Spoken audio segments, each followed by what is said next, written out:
Hello everyone, welcome to our channel. On today's Who Said What, we are going to listen Max Verstappen, Lando Norris, Christian Horner and Yuki Tsunoda. Let's listen to them and I will try my best to give my opinions about their interview. Let's start with Lando Norris. Lando, it looked like an extremely difficult session to manage there, but you mastered the conditions. Can you talk us through your session and obviously putting yourself in the ideal position for the race later today to get maximum points? Yeah, very tough.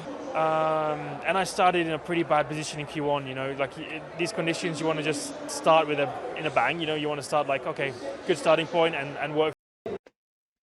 Yeah, they at the start of the week they were struggling a little bit, but they changed their car, their setup and etc.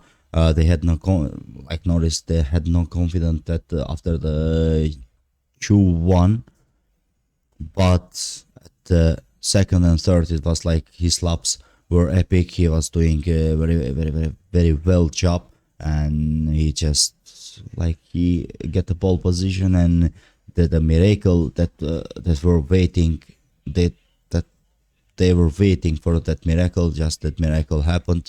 Max Verstappen will start this race at the 17th place.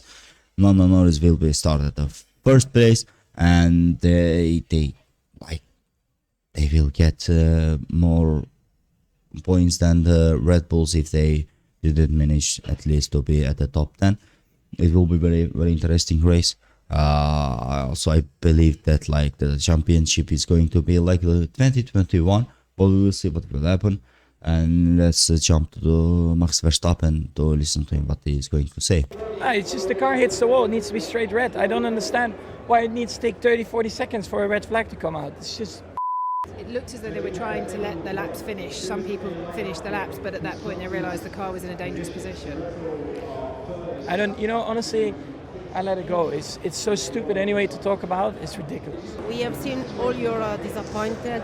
Did you totally miscalculate the exit? Yeah, we're in the back of the garage. We cannot go early. You have to wait until the time comes out that you can restart. So everyone has a jump on us. So that's fine. I mean, we have to deal with it. That's how it is. But then the car hits the wall. It's broken. Red flag.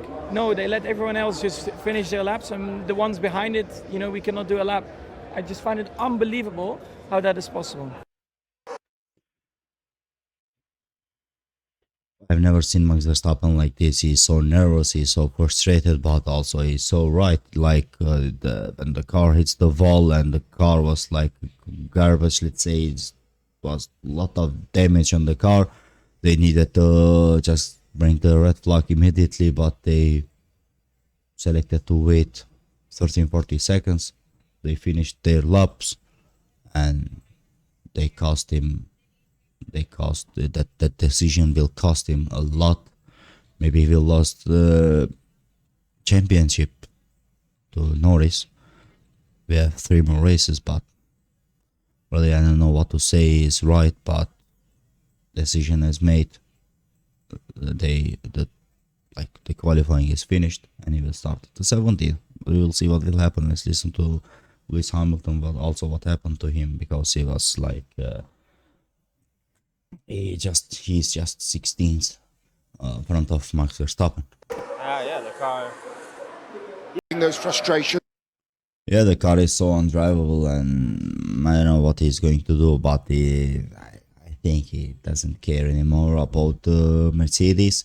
He's just focusing to finish this 4 race and just to go to Ferrari and start from the beginning, let's say, because Mercedes made him update test driver or something like that. Every single new updates they are putting on his car, and they just made him car for nowhere. But he's trying hard. He must try hard. He's like a 7-time world champion and he's so professional. What will happen? We'll see what will happen tomorrow race, but I don't think that Hamilton will achieve or manage something to get any better result, or maybe to get a point. But we will see what will happen today on the race. Let's listen to Christian Horner. What is your thoughts on what happened look, there? I mean, it's hugely frustrating. I mean, in a session like that, there's obviously a huge amount going on. We don't understand why it took so long for the red flag to come out. It was obviously a big accident. Turn 3, one of the most dangerous corners on the circuit. 40 seconds it took to throw the red flag, and it's the second day in a row now that we've had, very late calls, whether it was a VSC yesterday or the red flag today.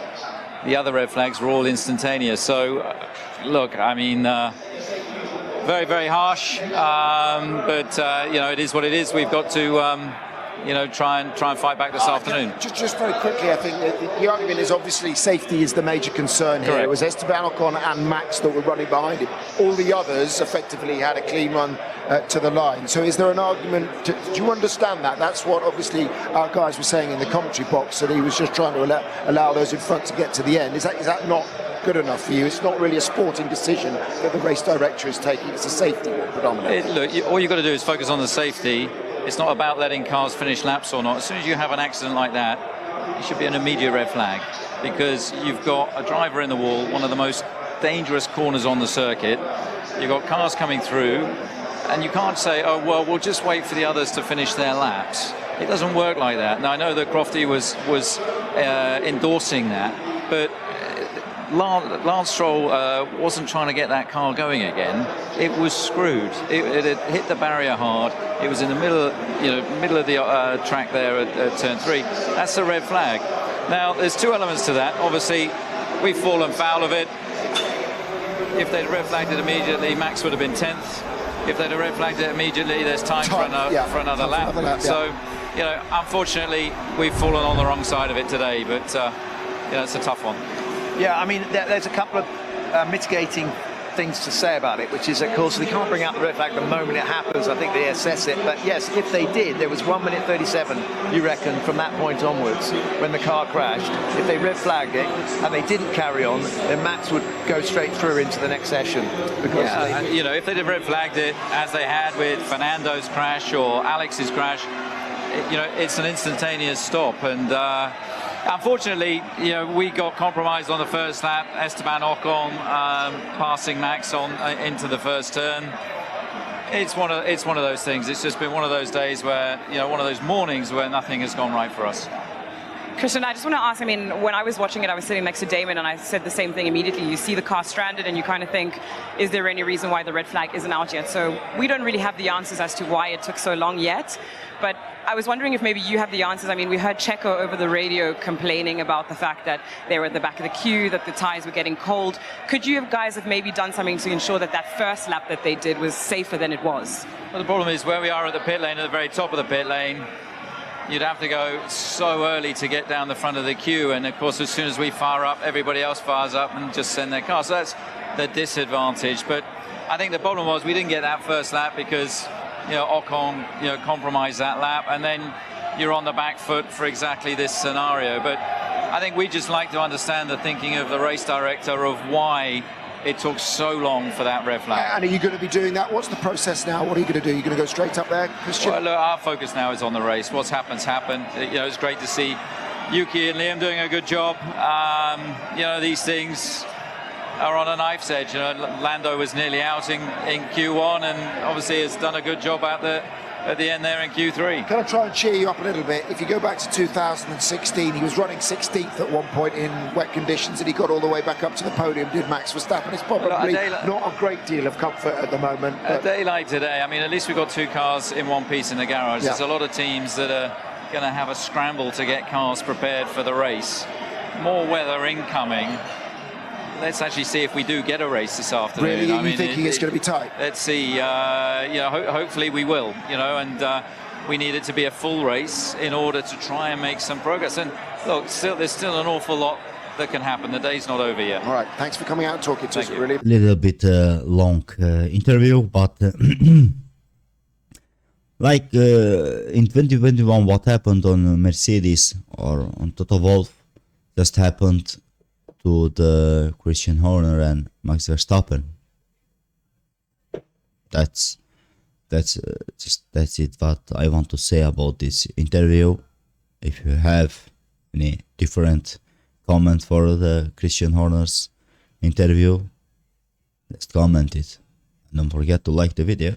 And also we are going to listen Yuki Tsunoda And after that, we will finish this video. Let's watch him together. Wow, mega performance out there. P3 on the grid. You must be absolutely delighted with that. Yeah, very happy. Not a good opportunity, but a perfect opportunity to take the points for today. Like he's third, his teammate is fifth. It will be very interesting race. Interesting start if they don't start with a let's say safety car, because there is a chance to start the race with a safety car, but we'll see what will happen. Just don't forget to comment the video, like the video, and subscribe to the channel.